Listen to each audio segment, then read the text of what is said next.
क्या प्रसव ऑपरेशन द्वारा होगा? हम जब भी ऐसा सुनते हैं हम डर जाते हैं, घबरा जाते हैं, लेकिन ऐसे समय पे ज़रूरत होती है सही जानकारी की, धैर्य की और समय से निर्णय लेने की, क्योंकि प्रॉब्लम को अगर आना है तो वो तो आएगी ही। मूल मंत्र यह है कि आप उस प्रॉब्लम से बाहर कैसे निकलते हैं। तो चलिए बात करते हैं सिजेरियन सेक्शन यानी ऑपरेशन द्वारा प्रसव के बाद किन किन बातों का ध्यान रखना चाहिए जिससे हीलिंग प्रॉपर हो और माँ और बच्चे दोनों सुरक्षित हों। मैं कुछ इम्पॉर्टेंट पॉइंट्स बताऊंगी जो पोस्ट ऑपरेटिव केयर के लिए बहुत ही ज़रूरी हैं। सबसे पहला point, body movement and pain management. मतलब ऑपरेशन के 12 से 24 घंटे के बाद बॉडी मूवमेंट बहुत ज़रूरी है, क्योंकि अगर आप लगातार लेटे रहेंगे तो जो पैर की नसें होती हैं उसमें खून का थक्का जमने का खतरा होता है।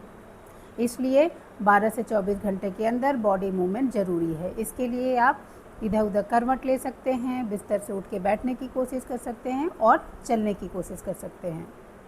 शुरू में जब आप चलने की कोशिश करेंगे तो पेन होगा, लेकिन आपको कोशिश करते रहें। पेन के लिए आप समय समय पे अपनी पेन किलर ज़रूर लें जो आपकी डॉक्टर ने आपको बताई हो, क्योंकि अगर आप पेन किलर लेना भूल जाएंगे तो पेन लगातार बना रहेगा, जिससे आप परेशान हो जाएंगी और डिप्रेस हो जाएंगी। दूसरा पॉइंट, इंसिजन केयर। पेट में जो टाँके लगे हैं उनको ड्राई और क्लीन रखना है। अगर टाँकों से किसी तरह का डिस्चार्ज है, रेडनेस है, स्वेलिंग है तो तुरंत अपने डॉक्टर को इन्फॉर्म करें। तीसरा पॉइंट, ब्रेस्ट फीडिंग। ऑपरेशन के बाद जैसे ही पेशेंट थोड़ी कंफर्टेबल होती है तुरंत ब्रेस्ट फीडिंग स्टार्ट कर देनी है। इसके लिए हॉस्पिटल की जो नर्सेज हैं वो आपको बताएंगी फीडिंग किस तरह से करानी है।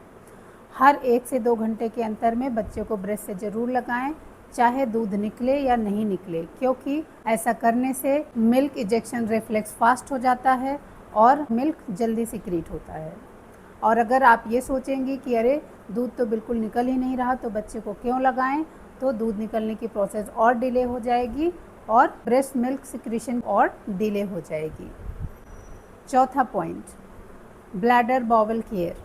ऑपरेशन के बाद स्टूल हार्ड हो जाते हैं, इसके लिए आपकी डॉक्टर आपको कुछ स्टूल सॉफ्टनर बताएंगी, वो इस्तेमाल करिए। साथ के साथ आप हाई फाइबर वाली डाइट इस्तेमाल करिए जिससे स्टूल सॉफ्ट हो जाए। और कैथेटर आउट होने के बाद यूरिन पास करने ज़रूर जाना है। आपको पेशाब लगे या ना लगे, हर 4 से 6 घंटे में आप यूरिन पास करने जाइए। पांचवा पॉइंट, न्यूट्रिशन एंड हाइड्रेशन। घाव भरने के लिए प्रॉपर न्यूट्रिशन की ज़रूरत होती है। इसके लिए आप आयरन रिच फूड खाएं, जैसे कि गुड़, चना, खजूर, पालक एवं हाई प्रोटीन डाइट का इस्तेमाल करें, जैसे कि दालें, अंडे। साथ में हाई फाइबर डाइट भी लें, जिसके लिए आप फ्रूट्स ले सकते हैं, वेजिटेबल्स ले सकते हैं, डिफरेंट टाइप के सैलेड खा सकते हैं।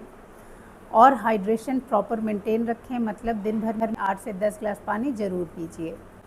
छठा point, avoid sexual intercourse at least for 6 week. Operation के बाद कम से कम 6 हफ्ते तक सेक्सुअल इंटरकोर्स मत करिए, क्योंकि इतना मिनिमम टाइम यूट्रस हीलिंग के लिए चाहिए होता है। सातवां पॉइंट, इमोशनल सपोर्ट। ऑपरेशन के बाद पेशेंट की बॉडी तो डिस्ट्रेस में होती ही है, साथ में बच्चा होने की वजह से समय समय पे फीड कराना, बच्चे की केयर करना, इसकी वजह से जो माँ होती है वो प्रॉपर नींद नहीं ले पाती है, जिससे उसको चिड़चिड़ापन और डिप्रेशन होता है। इसलिए पोस्ट ऑपरेटिव पीरियड में मदर का खास ख्याल रखें, उनसे बातें करें और उनको प्रॉपर नींद लेने के लिए सपोर्ट करें। आठवां पॉइंट, कॉन्ट्रासेप्शन। ऑपरेशन के बाद कोई ना कोई कॉन्ट्रासेप्टिव मेथड ज़रूर अपनाएं, क्योंकि अगर ऑपरेशन द्वारा प्रसव होता है तो कम से कम 2 साल का गैप ज़रूर करें अगली प्रेगनेंसी के लिए। सो गाइज़, ऐसी ही इंफॉर्मेटिव वीडियो के लिए चैनल को लाइक करें, शेयर करें और सब्सक्राइब करना बिल्कुल ना भूलें। Okay guys, bye bye.